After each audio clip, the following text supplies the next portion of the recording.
ओम साई राम। आइए जानते हैं श्री साईं सच्चरित्र के रचयिता हेमांड पंत के घर के बारे में।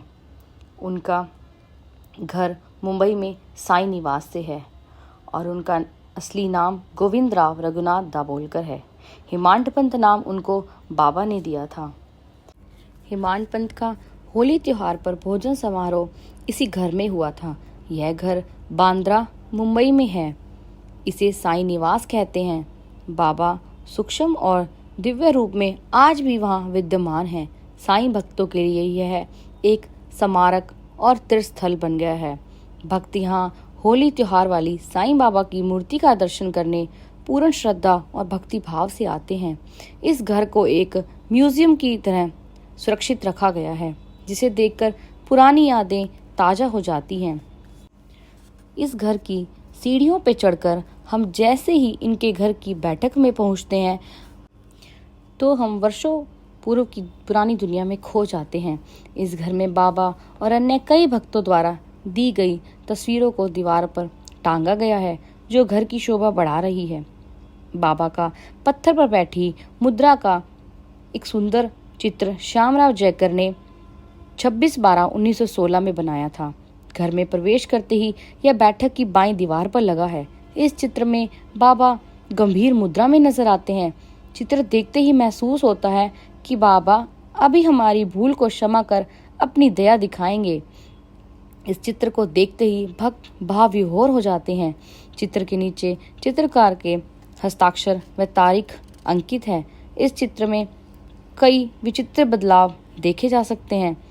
लगभग 80 वर्ष पहले बने इस चित्र में आप बाबा के पीछे एक शेषनाग देख सकते हैं। बाबा की छाती पर स्वास्तिक भी नजर आता है। ऐसा लगता है मानो किसी ने चंदन का स्वास्तिक बना दिया हो। बाबा के दाएं पैर पर भी एक स्वास्तिक नजर आता है। वहीं दीवार पर काका महाजनी द्वारा हेमांड पंत को दिया बाबा का सुंदर चित्र है। वहीं बाईं ओर दीवार पर बाबा का श्वेत श्याम चित्र टंगा है, जो बाबा ने स्वयं हेमांड पंत को दिया था। श्री साईं सच्चित्र यानी पोथी एक धार्मिक ग्रंथ है। मूल ग्रंथ मराठी भाषा में पद रूप में लिखा गया है। इसकी रचना शैली प्रसिद्ध एकनाथी भागवत जैसी है।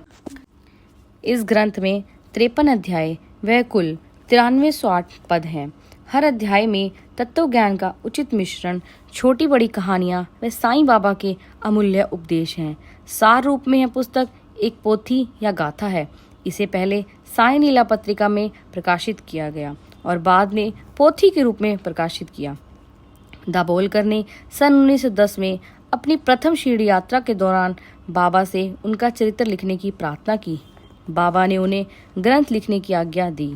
दाभोलकर ने ग्रंथ लिखने का कार्य सन 1922 के चैत्र मास में आरंभ किया और सन 1929 को ज्येष्ठ माह में बाबा ने अध्याय पूर्ण किया। सर्वत्र ऐसा नियम है कि जो ग्रंथ लेखन संपन्न करता है उसे स्वयं ही उसका सारांश देकर ग्रंथ को पूर्ण करना चाहिए। अचानक ही हेमांड पंत दिवंगत हो गए। सारांश की पांडुलिपि को ढूंढ पाना कठिन था। उनके पुत्र गजानन राव दाभोलकर ने इसे ढूंढने का बहुत प्रयास किया, लेकिन सारांश नहीं मिल पाई। बाबा साहेब तरखड़, जो उस समय शिरडी संस्थान के कोषाध्यक्ष और श्री साईं लीला पत्रिका के संपादक थे, बाबा साहेब तरखड़ ने इसके लिखे जाने की समय अवधि निर्धारित कर उसे श्री साईं लीला में प्रकाशित कर दिया। अवधि समाप्त हो गई, लेकिन सारांश प्राप्त नहीं हुआ। बिना सारांश के पोथी अधूरी रह जाती है। इसीलिए बहुत विचार करने के बाद श्री बी.वी. देव को सारांश लिखने का कार्य सौंपा गया। यह पोथी हर साईं भक्त के घर होनी चाहिए और इसका नित्य भक्ति भाव से पठन पाठन होना चाहिए। यदि तुम इस ग्रंथ का आदरपूर्वक पठन करोगे तो भी साईं प्रसन्न होकर तुम्हें अज्ञान और दरिद्रता के पास से मुक्त कर ज्ञान, धन और समृद्धि प्रदान करेंगे। यदि एकाग्रचित होकर नित्य एक अध्याय ही पढ़ोगे तो तुम्हें अपरिमित सुख की प्राप्ति होगी। इस ग्रंथ को अपने घर पर गुरु पूर्णिमा, गोकुल अष्टमी, रामनवमी, विजयदशमी और दीपावली के दिन अवश्य पढ़ना चाहिए। इसके अध्ययन से रोगियों को स्वास्थ्य, निर्धनों को धन, दुखित और पीड़ितों को शांति मिलेगी तथा मन के समस्त विकार दूर हो मानसिक शांति प्राप्त होगी। दाभोलकर जी के घर में एक मेज थी। इस लकड़ी की मेज पर श्री दाभोलकर ने श्री साईं सच्चरित्र ग्रंथ लिखा। यह पूजा घर के एक कोने में रखा है। यह कांच के फ्रेम वाले बक्से जिसमें बाबा के असली चित्र रखे हैं के नीचे रखा है। यह मेज 1 फीट ऊंची और 3 फीट चौड़ी है। मेज में कब्जे लगे हैं ताकि उसे खोला जा सके। दाभोलकर जी ग्रंथ की पांडुलिपि और अन्य लेखन सामग्री इसमें संभाल कर रखते होंगे। इसी मेज पर श्री दाभोलकर ने बाबा की लीलाओं को लिखते हुए कई रुचिकर घंटे बिताए होंगे। भक्तों के एक अमृतुल्य ग्रंथ उपलब्ध करवाया। ऐसा अनुमान है कि दाभोलकर जमीन पर आलती पालथी मारकर बैठते थे और ग्रंथ लेखन का कार्य करते थे। ऐसी मेज आभूषणों की पुरानी दुकानों में देखी जाती हैं। सन 1917 में फागुन माह की पूर्णिमा के दिन हेमांड पंत को साईं ने स्वप्न में कहा, आज मैं तुम्हारे घर भोजन के लिए आ रहा हूँ। वह होली त्योहार का दिन था। हेमांड पंत ने अपनी पत्नी से कहा, 1/4 सेर चावल अधिक बनाना, क्योंकि बाबा एक अतिथि के रूप में भोजन के लिए आ रहे हैं। मध्याह्न समय यथाविधि होली का पूजन हुआ। भोजन के लिए पत्रावली रख दी गई। पुत्रों, पौत्रों, बेटियों, दामादों और इष्ट मित्रों के लिए पंक्तियों में पत्रावली, लकड़ी का पटरा आदि लगाए गए। भोजन खाने वालों के लिए पत्रावली के आसपास रंग बिरंगी रंगोली बनाई गई।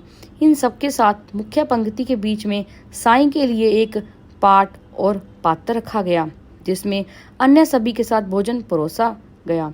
इस पात्र के आसपास चमकीली रंग बिरंगी रंगोली बनाई गई। भोजन ग्रहण करने वाले प्रत्येक व्यक्ति के सामने तांबे का पानी पीने का बर्तन, एक छोटा एक बड़ा वर्ताकार धातु का गिलास और एक छोटा चम्मच भी रखा गया। पापड़, सलाद, स्वादिष्ट अचार, भिन्न भिन्न प्रकार की सब्जियां, खीर आदि परोसी गए। सभी तैयारियां पूर्ण हो चुकी थी। यह देखकर कि 12 बज गए, भोजन ग्रहण करने वालों में सोमले या रेशम की धोतियां ओढ़ ली। वे एक एक करके आए और आसन पर बैठ गए। फिर कोई अतिथि नहीं आया। सभी स्थान भर गए। चावल, वरण, रोटी परोसी गई। बीच में रखे अतिथि के खाली स्थान के अलावा किसी भी वस्तु की कमी नहीं थी। सभी ने अतिथि के आने की प्रतीक्षा की। हेमांड पंत के मन में भी शंका होने लगी, भला कोई कितनी देर इंतजार करे, इसलिए द्वार बंद करके सांकल चढ़ा दी गई। अन्न शुद्धि के लिए धृत वितरण हुआ। वैश्वदेव अग्नि को औपचारिक आहुति देकर नैवेद्य अर्पण किया गया। भोजन ग्रहण करने वाले पंच प्राणों को भोजन अर्पित करने की रस्म देने ही वाले थे कि अचानक सीढ़ियों में किसी के चढ़ने की आहट सुनाई दी।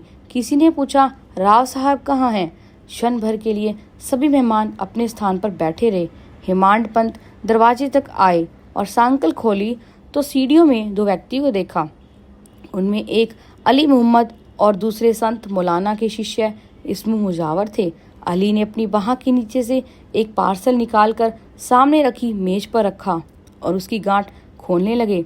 जैसे ही उन्होंने अखबार के आवरण को हटाया, तत्क्षण साईं की मूर्ति दिखाई दी। हेमांड पंत के शरीर में रोमांच हो आया। उनका हृदय प्रेम और आनंद के कारण द्रवित हो गया। उन्होंने तुरंत अपना मस्तक साईं के चरणों में झुका दिया। तब पूर्व निश्चित स्थान पर एक पाट के ऊपर उस मूर्ति को रखा गया। साईं की लीला अपरंपार है। वे मूर्ति रूप में आए और स्वप्न में कहे शब्दों को सत्य प्रमाणित कर दिया। मूर्ति का प्रतिष्ठापन करने के बाद रीति रिवाज के साथ अर्घ्य, पाद आदि देकर पूजन किया गया। भक्ति प्रेम से नैवेद्य अर्पित करने के पश्चात सभी ने भोजन आरंभ किया।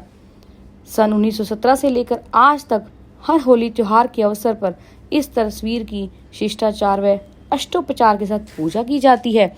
जिस प्रकार हेमांड पंत ने भोजन को कार्यक्रम किया, उसी प्रकार हर वर्ष होली पर इनके वंशज भोज का कार्यक्रम करते हैं।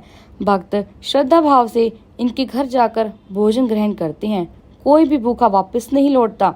सभी भोजन कर तृप्त हो जाते हैं। इनके वंशज आज भी इस मूर्ति का पूजन अर्चन करते हैं। यह मूर्ति पूजा में दीवार पर टंगी है।